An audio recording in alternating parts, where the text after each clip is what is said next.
So, good evening po, sir. So, I'll present to you our e-commerce website. So, dito po is napupusyan po namin na watch website na po yung i-present namin sa inyo.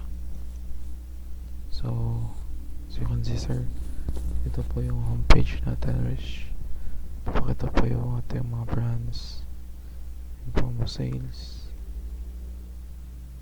and then wishlist, gusto nyo malagay sa wishlist, then yung sa recommendations, yung arrivals, then the footer, then if you click here po, and the products description po.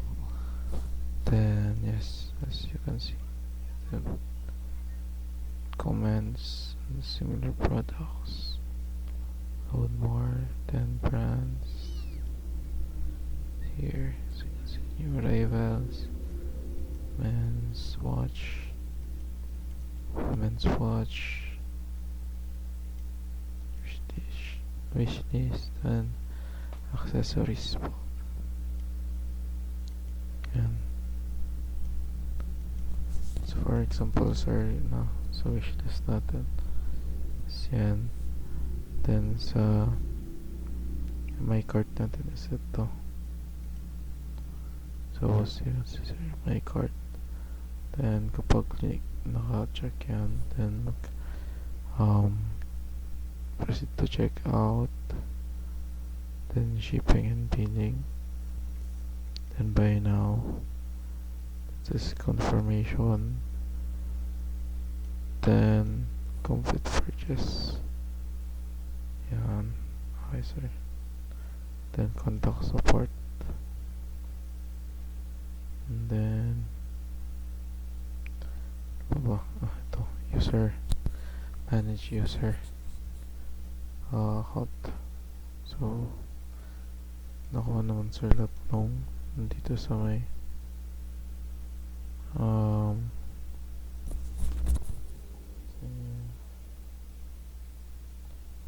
nakuha naman, sir, yung nakalagay dito na example na simple interfaces. So see, sir, to cart to buy now, order tracking, shipment tracking, delivery date, FAQ, as you can see dito siya, sir, track order, and then that's also yours, sir. Yung sa search bar pala. So search bar, and numbers ng recommendations, then filter, and filter, and then result, order tracking, sir, profile, order summary. Okay na, sir. Then to, so ayan, sir. So okay na po yung aming user website edition. So next naman is yung sa admin, then proceed na po kami sa